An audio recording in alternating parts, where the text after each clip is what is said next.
കാർത്തിക്, നമ്മൾ കാത്തിരിക്കുന്നത് രമേശ് ചെന്നിത്തല വി.ഡി. സതീശൻ ചർച്ചയ്ക്കാണ്.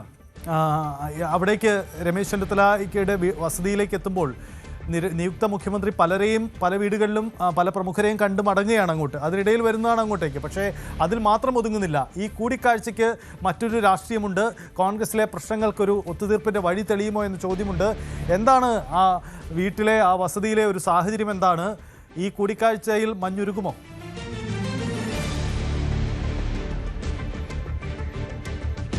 സജിത്ത്, അതുതന്നെയാണ് ഏറ്റവും നിർണായകമായ ചോദ്യം. പിണറായി വിജയനെ കാണുന്ന വി.ഡി. സതീശൻ അല്പസമയത്തിനകം നേരെ എത്തിച്ചേരുന്നത് രമേശ് ചെന്നിത്തലയുടെ വഴുതയ്ക്കാടുള്ള ഈ വസതിയിലേക്കാണ്. അല്പം മുമ്പ് രമേശ് ചെന്നിത്തല പുറത്തുപോയ ശേഷം വഴുതയ്ക്കാടുള്ള ഈ വസതിയിൽ തിരിച്ചെത്തി. പ്രവർത്തകർ ആവേശത്തോടെ മുദ്രാവാക്യം വിളിച്ചാണ് രമേശ് ചെന്നിത്തലയെ വീടിനകത്തേക്ക് കൊണ്ടുപോയത്. ഇന്ന് ഈ ഘട്ടത്തിൽ ഏറ്റവും നിർണായകമായ രാഷ്ട്രീയ ചർച്ച നടക്കുന്ന സ്ഥലം ഇതുതന്നെയാണ്. നമുക്ക് ദൃശ്യങ്ങൾ കാണാം. വി.ടി. ബൽറാം അടക്കമുള്ള നേതാക്കൾ ഇവിടേക്ക് എത്തുന്നു. മാത്രമല്ല, രമേശ് ചെന്നിത്തലയോട് ഏറ്റവും ആഭിമുഖ്യം പുലർത്തുന്ന അൻവർ സാദത്ത് അടക്കമുള്ള എം.എൽ.എമാർ ഇപ്പോൾ തന്നെ ഇതിന് ഉള്ളിൽ ഉണ്ട്. വി.ഡി. സതീശൻ ഇവിടെ എത്തിയാൽ ആദ്യഘട്ടം അടച്ചിട്ട മുറിയിൽ രമേശ് ചെന്നിത്തലയുമായുള്ള ഒരു കൂടിക്കാഴ്ചയാണ്. ഈ കൂടിക്കാഴ്ചയിൽ ഒരു മഞ്ഞുരുകൽ ഉണ്ടാകുമോ? ആ മഞ്ഞുരുകലാണ് മന്ത്രിസഭാ രൂപീകരണത്തിന്റെ ആദ്യ കടമ്പ നിയുക്ത മുഖ്യമന്ത്രിക്ക് മുന്നിൽ ഉള്ളത്. സ്വാഭാവികമായും വി.ഡി. സതീശന് മുന്നിൽ ചില ഉപാധികൾ രമേശ് ചെന്നിത്തല മുന്നോട്ട് വയ്ക്കും. അതിൽ ഏറ്റവും പ്രധാനം വകുപ്പ് വിഭജനം സംബന്ധിച്ച് തന്നെയായിരിക്കും. ഉമ്മൻചാണ്ടി മന്ത്രിസഭയിൽ രമേശ് ചെന്നിത്തലയാണ് ആഭ്യന്തര വകുപ്പ് കൈകാര്യം ചെയ്തിരുന്നത്. സ്വാഭാവികമായും അതിൽ ആ പകിട്ടിൽ കുറഞ്ഞ ഒരു വകുപ്പിലെ ഏറ്റെടുക്കാൻ രമേശ് ചെന്നിത്തല തയ്യാറാകില്ല. അത് തന്നെയാകും ഒന്നാമത്തെ നിബന്ധന. ഇതിനോട് വി.ഡി. സതീശന്റെ പ്രതികരണം എങ്ങനെയായിരിക്കും? അതിനെ അടിസ്ഥാനപ്പെടുത്തിയിരിക്കും വരും മണിക്കൂറുകളിലെ രാഷ്ട്രീയ ചർച്ചകൾ. മറ്റൊന്ന്, ഇപ്പോൾ KPCC അധ്യക്ഷൻ സണ്ണി ജോസഫാണ്. അദ്ദേഹം ഈ മന്ത്രിസഭാ രൂപീകരണത്തിന് ശേഷം ഒരു സുപ്രധാന വകുപ്പിൽ ഈ മന്ത്രിസഭയിലേക്ക് എത്തും എന്ന് ഏറെക്കുറെ ഉറപ്പിച്ചിട്ടുണ്ട്. അപ്പോൾ സണ്ണി ജോസഫ് മന്ത്രിസഭയിലേക്ക് എത്തുമ്പോൾ സ്വാഭാവികമായും KPCC അധ്യക്ഷ പദത്തിൽ ഒരു വേക്കൻസി വരികയാണ്. ആ വേക്കൻസിയിൽ നിലവിൽ ഒരു പക്ഷേ രമേശ് ഈ കൂടിക്കാഴ്ചയിൽ മുന്നോട്ട് വയ്ക്കുന്ന രണ്ടാമത്തെ ഉപാധി, ആ വേക്കൻസി, അതായത് KPCC അധ്യക്ഷ സ്ഥാനത്തേക്ക് ജോസഫ് വാഴക്കനെ കൊണ്ടുവരണം എന്നൊരു നിർദ്ദേശം ഒരുപക്ഷെ രമേശ് ചെന്നിത്തല മുന്നോട്ട് വച്ചേക്കാം. നേരത്തെ തന്നെ MLA തെരഞ്ഞെടുപ്പിൽ അദ്ദേഹത്തിന് സീറ്റ് നിഷേധിച്ചിരുന്നു. അദ്ദേഹം ex-MLA കൂടിയാണ്. പല ഘട്ടങ്ങളിലും രമേശ് ചെന്നിത്തലയ്ക്ക് വേണ്ടി ചർച്ചകളിൽ സജീവമായി പങ്കെടുത്തത് ഇന്ന് അദ്ദേഹമാണ്. രാവിലെ നമ്മൾ കണ്ടിരുന്നു വി.ഡി. സതീശന് അടുത്തെത്തി രമേശിന്റെ സന്ദേശം കൈമാറിയത് ജോസഫ് വാഴക്കനും അതോടൊപ്പം തന്നെ അൻവർ സാദത്തുമാണ്. ഏതായാലും നിലവിൽ രമേശ് ചെന്നിത്തലയുടെ വഴുതയ്ക്കാടുള്ള വസതിയിൽ നിരവധി പ്രവർത്തകരുണ്ട്. അദ്ദേഹത്തെ അനുകൂലിക്കുന്ന MLA-മാരുണ്ട്.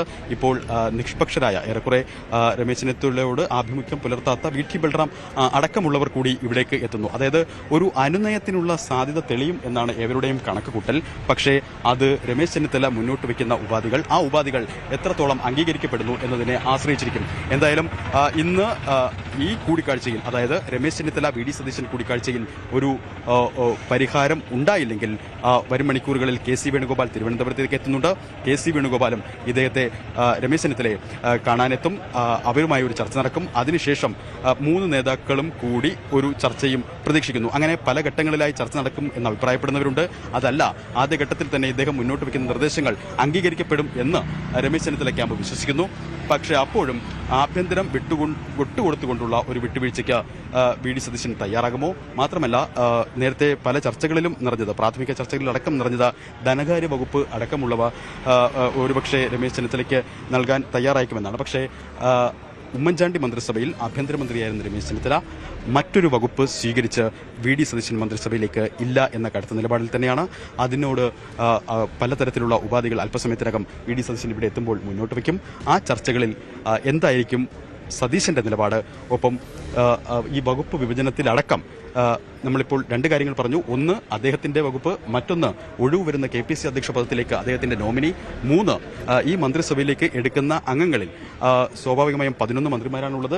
ആ മന്ത്രിമാരിൽ ആരൊക്കെ വേണം എന്നൊരു നിർദ്ദേശം കൂടി അദ്ദേഹം മുന്നോട്ട് വയ്ക്കുമോ എന്നതടക്കമുള്ള കൗതുകമാണ് വരും മണിക്കൂറുകളിൽ ഉള്ളത്. എന്തായാലും രമേശ് ചെന്നിത്തല നിലപാടിൽ ഉറച്ചു തന്നെയാണുള്ളത്. വി.ഡി. സതീശൻ മന്ത്രിസഭയിലേക്ക് രമേശ് ചെന്നിത്തല എത്തണമെങ്കിൽ ഉപമുഖ്യമന്ത്രി പദമോ ആഭ്യന്തര വകുപ്പോ വേണം. അതല്ലാതെ ഒരു വിട്ടുവീഴ്ചയ്ക്കില്ല. മറിച്ചാണെങ്കിൽ കടുത്ത സമ്മർദ്ദ നീക്കങ്ങളിലേക്ക് കടക്കാൻ തന്നെയാണ് രമേശ് ചെന്നിത്തല ക്യാമ്പിന്റെ തീരുമാനം. അതിൽ ഒന്ന്, രാജി അടക്കമുള്ള സമ്മർദ്ദ നീക്കങ്ങൾ ഉണ്ടാകും. ഒരു പക്ഷേ അദ്ദേഹത്തിന് അപ്പുറത്തേക്ക് അദ്ദേഹത്തെ അനുകൂലിക്കുന്ന ജനപ്രതിനിധികളടക്കം രാജി ഭീഷണി മുഴക്കുന്ന സാഹചര്യത്തിലേക്ക് വരെ കാര്യങ്ങൾ എത്താം. സുപ്രധാനമായ ചില വിവരങ്ങളാണ് പങ്കുവയ്ക്കുന്നത്. അതായത് ഇത് രമേശ് ചെന്നിത്തലയുടെ മന്ത്രിസഭാ പരിഗണനയ്ക്കും അപ്പുറമുള്ള ചില നീക്കങ്ങളിലേക്ക് കൂടി ഇത് മാറുകയാണ്.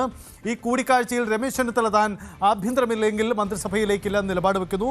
കാർത്തിക സൂചിപ്പിക്കുന്നത് പോലെ തീരുന്നില്ല, ഒഴിവ് വരുന്ന KPCC അധ്യക്ഷ പദവിയിലേക്കടക്കം തൻ്റെ നോമിനിയെ ലക്ഷ്യമിട്ടുകൊണ്ടുള്ള നീക്കം. രമേശ് ചെന്നിത്തല ക്യാമ്പ് ആരംഭിച്ചു. അങ്ങനെയെങ്കിൽ ആ നോമിനിയെ കരുതുന്നത് ജോസഫ് വാഴക്കൻ എന്ന പേരാണ്. ഇതുവരെ ചിത്രത്തിലില്ലാത്ത ഒരു നീക്കം കൂടിയായി ഇത് മാറുകയാണ്. വളരെ പ്രധാനപ്പെട്ട നീക്കങ്ങളാണ് നടക്കുന്നത്. അതായത് ഈ തർക്കങ്ങളിൽ ഇപ്പോൾ നടക്കാൻ പോകുന്ന ഈ കൂടിക്കാഴ്ചയിലും മഞ്ഞുരുക്കുന്നില്ലെങ്കിൽ ഒരു ചാൻസ് കൂടിയുണ്ട്. അത് KC വേണുഗോപാലിൻ്റെ സാന്നിധ്യമാണ്. എന്തായാലും പ്രശ്നപരിഹാരത്തിന് വീണ്ടും KCയും കൂടി ഇടപെട്ടുകൊണ്ടുള്ള ഒരു ധാരണയിലേക്ക് പോകുമെന്ന് നമുക്ക് കരുതാം. കാർത്തിക്, ഒരു കാര്യം, ഈ ചുരുങ്ങിയ മണിക്കൂറുകളുള്ളിൽ ഈ ധാരണയിലേക്ക് വരണം. ഒരുപക്ഷേ UDFിൻ്റെ പൊതുധാരണ രൂപപ്പെടുന്നതിന് മുമ്പ് തന്നെ, അതായത് വൈകിട്ട് UDF യോഗം ചേരുന്നുണ്ട്, ഒരുപക്ഷെ അതിനു മുമ്പ് തന്നെ ഇതിലൊരു സൊല്യൂഷൻ കണ്ടെത്തേണ്ടി വരുമല്ലേ? UDF യോഗത്തിൽ ചെന്നിത്തല പങ്കെടുക്കുമോ? അങ്ങനെയെങ്കിൽ അത് ധാരണ അതിനു മുമ്പ് ഉണ്ടാകുമോ? അപ്പോൾ ഈ ചുരുങ്ങിയ സമയത്തിനുള്ളിൽ ഈ ധാരണയിലേക്ക് എത്തുക എന്നൊരു വലിയ വെല്ലുവിളിയാണോ ഈ നേതാക്കൾക്കിടയിലുള്ളത്?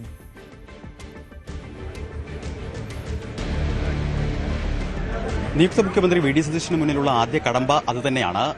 രമേശ് ചെന്നിത്തലയെ അനുനയിപ്പിക്കുക. വരും മണിക്കൂറുകളിൽ UDF യോഗം, ആ UDF യോഗത്തിലേക്ക് അദ്ദേഹത്തെ ക്ഷണിക്കുക. മാത്രമല്ല ഇദ്ദേഹം മുന്നോട്ട് വയ്ക്കുന്ന ആ ഉപാധികളിൽ ചർച്ച നടക്കുക. ഇദ്ദേഹം VD സതീശൻ ഇവിടെ എത്തിയാൽ രമേശ് ചെന്നിത്തലയുമായി അടച്ചിട്ട മുറിയിൽ കൂടിക്കാഴ്ച നടത്തും. ആ കൂടിക്കാഴ്ചയിൽ രമേശ് മുന്നോട്ട് വയ്ക്കുന്ന ഉപാധികൾ എന്തൊക്കെയാണ്? അതിൽ ഏറ്റവും പ്രധാനം നമ്മൾ നേരത്തെ പറഞ്ഞതുപോലെ ഒന്ന് വകുപ്പ് സംബന്ധിച്ചായിരിക്കും. ആഭ്യന്തര വകുപ്പ് വിട്ടുകൊടുത്തുകൊണ്ടുള്ളൊരു വിട്ടുവീഴ്ചയ്ക്ക് രമേശ് ചെന്നിത്തല തയ്യാറാകില്ല. ഉമ്മൻചാണ്ടി മന്ത്രിസഭയിൽ ആഭ്യന്തര വകുപ്പ് കൈകാര്യം ചെയ്തിരുന്നു. ധനകാര്യമടക്കമുള്ളവയാണ് ഇപ്പോൾ ചർച്ചകളിൽ നടക്കുന്നത്. ആ ഒരു വിട്ടുവീഴ്ചയ്ക്ക് രമേശില്ല. മറിച്ച് രണ്ടാമത്തെ ഉപാധി, അതായത് സണ്ണി ജോസഫ് ഒഴിയുന്ന അധ്യക്ഷ പദത്തിലേക്ക് രമേശ് നിർദ്ദേശിക്കുന്നയാൾ, അതായിരിക്കും രണ്ടാമത്തെ ഉപാധി. മൂന്നാമത്തേത് ഈ മന്ത്രിസഭാ രൂപീകരണത്തിൽ രമേശ് ചെന്നിത്തല മുന്നോട്ട് വയ്ക്കുന്ന പേരുകൾ, ഇതടക്കമുള്ളവയായിരിക്കും ഈ ചർച്ചകളിൽ ഉണ്ടാവുക. സ്വാഭാവികമായും സജിത്ത് നേരത്തെ പറഞ്ഞതുപോലെ ഇനി 2 ദിവസം മാത്രമാണ് ബാക്കിയുള്ളത്. വൈകിട്ട് VD സതീശൻ കൊച്ചിയിലേക്ക് തിരിച്ചു പോകും. ഇന്ന് തന്നെ ചർച്ചകൾ പൂർത്തിയാക്കേണ്ടതുണ്ട്.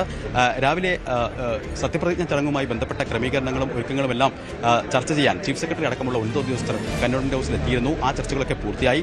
നിശ്ചയിച്ച ദിവസം തന്നെ സത്യപ്രതിജ്ഞ. അപ്പോൾ ആ സത്യപ്രതിജ്ഞയിൽ ഫുൾ ക്യാബിനറ്റ് സത്യപ്രതിജ്ഞ ചെയ്യണം എന്നൊരു ആഗ്രഹമാണ് നിയുക്ത മുഖ്യമന്ത്രി VD സതീശനുള്ളത്. അത് നടക്കണമെങ്കിൽ ഇപ്പോൾ അല്പസമയത്തിനകം VD സതീശൻ ഇവിടെ എത്തി നടത്തുന്ന ചർച്ചയിൽ ഈ മഞ്ഞുരുകണം. അനുനയത്തിന് രമേശ് ചെന്നിത്തല തയ്യാറാകണം. അനുനയത്തിന് തയ്യാറായാൽ അത് എന്ത് നിബന്ധനകളുടെ അടിസ്ഥാനത്തിലാകും എന്നതിനെ ആശ്രയിച്ചിരിക്കും വരും മണിക്കൂറുകളിലെ രാഷ്ട്രീയ നീക്കങ്ങൾ. ഏതായാലും കോൺഗ്രസിലെ ഈ പ്രാഥമിക പ്രശ്നം, അതായത് രമേശ് ചെന്നിത്തലയെ അനുനയിപ്പിക്കുക എന്ന പ്രാഥമിക കടമ്പ, അത് കടന്ന ശേഷം മാത്രമേ ഉഭയകക്ഷി ചർച്ചകളിലേക്ക് കടക്കാൻ സാധിക്കൂ. 4 മണിക്ക് ഉഭയകക്ഷി ചർച്ചകൾ 4 മണിക്ക് ആരംഭിക്കും. കാലത്ത് തന്നെ ചെറുകക്ഷികൾ കന്റോൺമെന്റ് ഹൗസിലെത്തി അവരുടെ നിലപാട് അറിയിച്ചിരുന്നു. അല്പം മുമ്പ് VD സതീശൻ PJ ജോസഫിനെ കണ്ടിരുന്നു. 2 മന്ത്രിസ്ഥാനം വേണമെന്നുള്ള ആവശ്യം അവർ ആവർത്തിച്ചിട്ടുണ്ട്. പക്ഷേ അപ്പോഴും അതൊക്കെ ഒരു പരിധിവരെ പരിഹരിക്കാൻ കഴിയുന്ന പ്രശ്നങ്ങളാണ്. ചീഫ് വിപ്പ് അടക്കമുള്ള സ്ഥാനങ്ങൾ അവർക്ക് നൽകിക്കൊണ്ടുള്ള പരിഹാര ഫോർമുലകൾ അതിലൊക്കെ തെളിയും. ലീഗ് 5 മന്ത്രിസ്ഥാനങ്ങൾ ചോദിക്കും. അതിനും അപ്പുറത്തേക്ക് ചില വിവരങ്ങൾ കൂടി പുറത്തു വരുന്നുണ്ട്. അതായത് ഒരു ക്യാബിനറ്റ് റാങ്ക് കൂടി, അത് MK മുനീറിന് അത്തരത്തിലൊരു ആവശ്യം, ഒരു ക്യാബിനറ്റ് റാങ്ക്, അത്തരത്തിലൊരു ആവശ്യം കൂടി ലീഗ് മുന്നോട്ട് വെച്ചേക്കാം. ഇതടക്കമുള്ള കാര്യങ്ങളിലൊക്കെ ചർച്ചകൾ സജീവമായി നടക്കണമെങ്കിൽ ഈ പ്രാഥമിക കടമ്പ പൂർത്തിയാക്കണം. അതായത് ഫുൾ ക്യാബിനറ്റ് തിങ്കളാഴ്ച സത്യപ്രതിജ്ഞ ചെയ്യണമെങ്കിൽ അല്പസമയത്തിനകം നടക്കുന്ന ഈ ചർച്ചയിൽ കോൺഗ്രസിലെ മഞ്ഞുരുകണം. രമേശ് ചെന്നിത്തല VD സതീശൻ മന്ത്രിസഭയിലേക്ക് വരുമെന്ന് ഉറപ്പിക്കണം.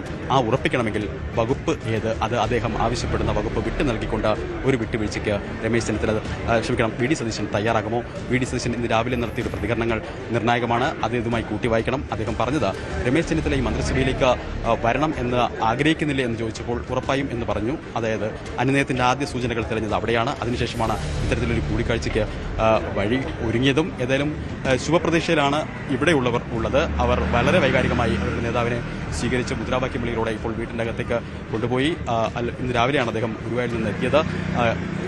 VD സതീശനിലേക്ക് കൂടിക്കാഴ്ചയ്ക്ക് എത്തും എന്ന വാർത്തകൾ പരന്നതോടെ അദ്ദേഹം പുറത്തേക്ക് പോയി. എന്നാൽ ഇപ്പോൾ വീണ്ടും എത്തിയിരിക്കുന്നു. അല്പസമയത്തിനകം തന്നെ പിണറായി വിജയന്റെ വസതിയിൽ നിന്ന് VD സതീശൻ ഇവിടേക്ക് എത്തിച്ചേരും. കൂടുതൽ വാർത്തകൾക്ക് News 18 Keralam YouTube channel subscribe ചെയ്യുക.